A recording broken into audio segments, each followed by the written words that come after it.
Twin Trouble.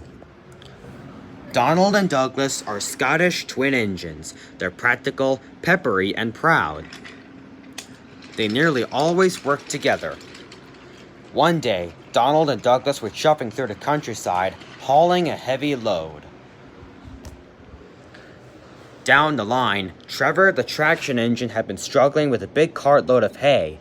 Crossing the tracks, the cart's wheels had broken off. Then Trevor heard a whistle. "Oh no!" Trevor cried. Donald could see the cart. "Stop!" he cried. Donald's driver applied the brakes, but it was too late. Luckily, no one was hurt. "Stop being pushy," Donald snapped. "Don't call me pushy," Douglas snapped back. "You shouldn't have pushed me into the cart," huffed Donald. "You pulled me, you mean," argued Douglas. "Didn't. Did. Did not. Did too." Before long, the track was cleared, and Donald and Douglas were on their way.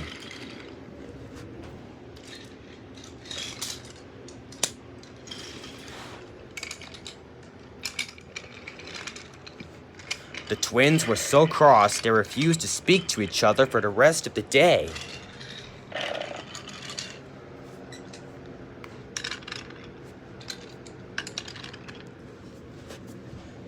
The next day, Sir Topham Hatt needed an engine to help Duck at the smelter's yards.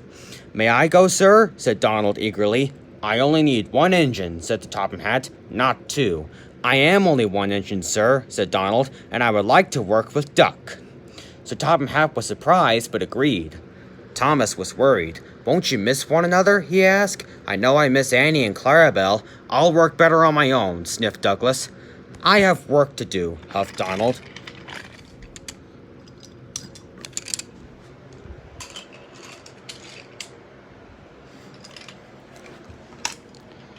At first, Donald enjoyed working with Duck.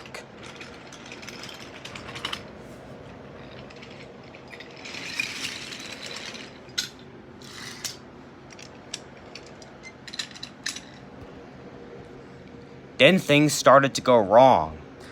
"Did you shunt those freight cars onto the other line?" Donald asked. "You said you wanted them on the other line," Duck replied. "Not that other line, the other line." Donald was cross. "Douglas would have known what I meant," he huffed.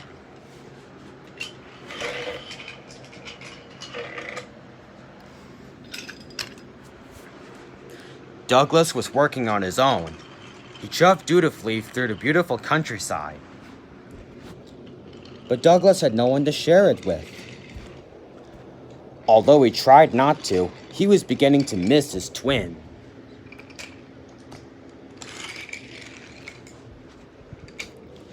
That night, Douglas's driver took him to visit Donald. "I was just passing," said Douglas. "Have you come to say you're sorry?" Donald sniffed. This made Douglas very cross. "I've nothing to be sorry for," he said, and steamed away in a huff.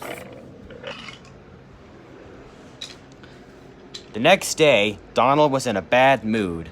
Duck could see he was getting too close to the buffers. "Look out!" Duck shouted, but it was too late. Donald's driver was very cross. "This wouldn't have happened if you were working with Douglas," he said. Donald knew he was right, and Duck knew he couldn't pull Donald back onto the rails. So he went for help.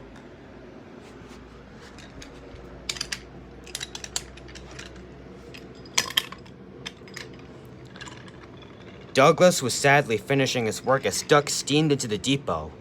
"Donald is in trouble," said Duck. "Donald in trouble," Douglas cried. "I'm on my way." And he steamed off as fast as he could.